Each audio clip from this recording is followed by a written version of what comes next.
Voilà, dans le cas de la visite du ministre de la Réconciliation et de la Cohésion nationale, M. Kwadjo Bertin, en République fédérale d'Allemagne, une visite qui va conduire le ministre d'abord à Hambourg et puis en Cologne. Alors, nous allons avoir en direct maintenant Madame Yapo Ado, qui est donc la Yapi. présidente, voilà, de la communauté ivoirienne en Allemagne. Madame, bonjour.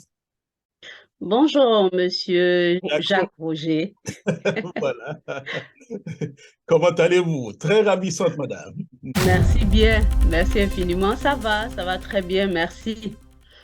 Voilà. Quel temps il fait en Allemagne en ce moment, madame? Ben, ce matin, il a toute la journée, il a plu. Il a plu toute la journée. On espère que le dimanche, le temps sera plus agréable pour la visite de monsieur l'ex-ministre. Monsieur, quoi, voilà. Nous ne sommes pas en Afrique, mais généralement, on dit quand il y a la pluie, ça veut dire que ça annonce des bonnes choses. Exactement, exactement. Après la pluie, le beau temps, dit-on. Effectivement, voilà. Alors, présentez-vous, madame. Vous êtes présidente de la communauté ivoirienne à Cologne. Présentez-vous, madame. Merci pour l'invitation. Je suis Madame Yapi Ado Hortense, présidente donc de l'amicale de la diaspora ivoirienne en Allemagne. Donc plus précisément à Dia, dans la région du NRV, c'est-à-dire à Cologne et aux alentours. Mhm. Voilà. Et il y a à peu près, C'est dans le l'ouest de l'Allemagne, voilà. Et à peu près nord-ouest. combien d'Ivoiriens, madame, à Cologne, à peu près, aux environs, à peu près?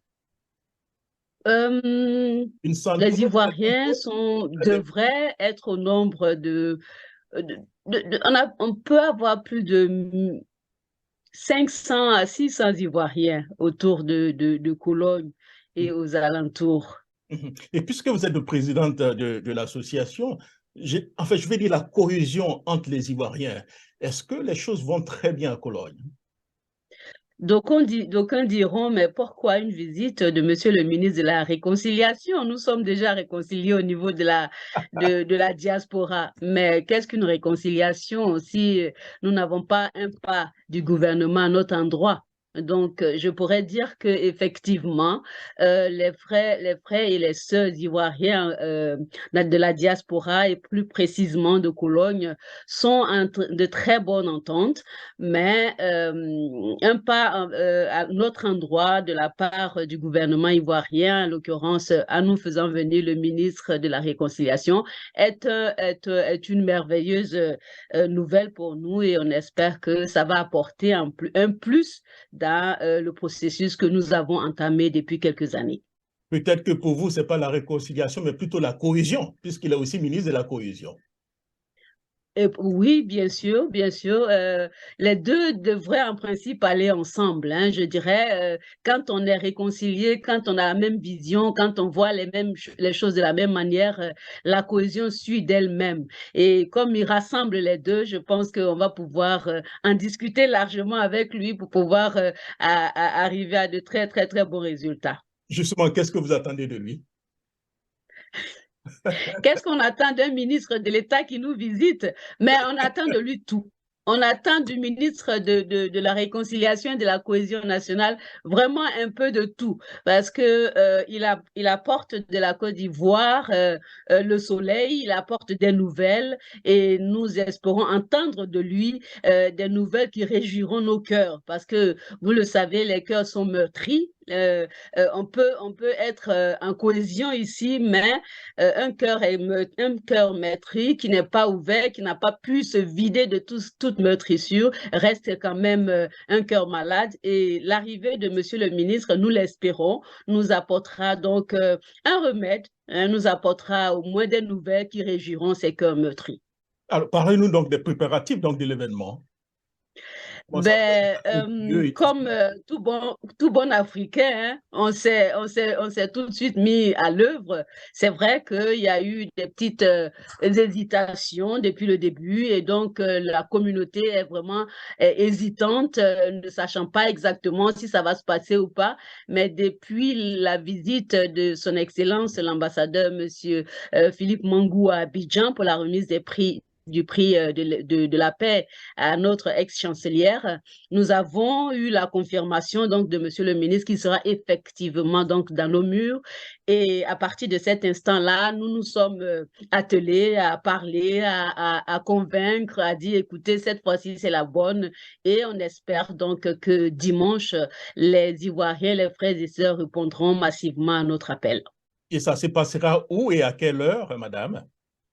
Ben, ça se passera donc à Cologne, au Bürgerhaus Stolberg. C'est un endroit, c'est une salle de la ville de Cologne. Et l'adresse, c'est le 3 Königenstraße 23. Hein, et on pourra donc s'y rendre à partir de la gare centrale de Cologne avec les bus 132 ou 133. C'est à quelques minutes de là et donc les bus seront disponibles aussi le dimanche. Nous avons pris soin de regarder. Le 132 et le 133 seront donc disponibles à partir de la gare centrale de Cologne. Et donc, le transfert se fera assez facilement à quelques minutes de la gare centrale. Et la cérémonie débutera elle-même à 14 heures, mais nous serons déjà dans les lieux à partir de 12 heures. Voilà, à partir de 12 heures après l'événement, peut-être que nous allons vous avoir en même temps pour faire le point. Mais avant de vous laisser partir, madame, alors je vais vous laisser vous adresser d'abord à vos compatriotes d'abord qui sont en Allemagne et surtout ceux qui sont en Côte d'Ivoire ou bien dans le monde entier qui vous écoutent. Merci, Monsieur Jean, bien de nous donner l'opportunité de dire à nos frères et à nos sœurs qui sont à Cologne et aux alentours que ce n'est pas tous les jours que nous recevons un ministre de l'État de la Côte d'Ivoire. Nous avons l'occasion aujourd'hui d'en recevoir un, et pas des moindres, le ministre de la Réconciliation et de la Cohésion nationale. Nous savons ce que nous avons traversé, nous avons perdu des êtres chers, et le pas qu'effectue donc le gouvernement à notre endroit, c'est un élan que nous devons saisir, c'est une perche qu'on nous tend, que nous devons saisir, et donc de venir massivement ouvrir notre cœur. Un cœur fermé, je dis toujours que le cœur, c'est comme la chambre de la maison. Quand elle est fermée, on ne peut pas y entrer. Donc, j'invite mes frères et mes sœurs à venir massivement, à répondre massivement à notre appel afin d'ouvrir leur cœur. Un cœur fermé ne peut pas recevoir de l'amour, à venir, à ouvrir leur cœur, à dire ce qui est sur leur cœur à Monsieur le ministre, qui se fera, je pense, le rapporteur de ces messages-là à son Excellence, afin que les cœurs ouverts puissent avoir de la place pour l'amour fraternel que nous voulons prôner. Et ça, c'est pour ceux d'ici. Mais pour nos frères de l'autre côté, nous sommes contents de recevoir Monsieur le ministre. Nous allons faire en sorte qu'on vous apporte des meilleures nouvelles de l'Allemagne et surtout que aussi s'apprête à recevoir ces nouvelles et faire en sorte que la paix règne en Côte d'Ivoire. C'est le souhait de tout Ivoirien et les frères et les sœurs qui sont à l'extérieur de la Côte d'Ivoire. Comme le dit Monsieur le ministre, le sang nous lie, nous sommes Ivoiriens, nous demeurons Ivoiriens, et quel que soit l'endroit où nous nous situons, où nous nous trouvons, nous sommes Ivoiriens. Un jour ou l'autre, on se retrouvera donc en Côte d'Ivoire, dans la grande joie, dans la grande paix que nous avons connue et que j'espère nous connaîtrons toujours. Madame Yapi, dankeschön. Vielen Dank. Et je me réjouis de vous revoir bientôt. Merci beaucoup et au revoir, madame. Au revoir.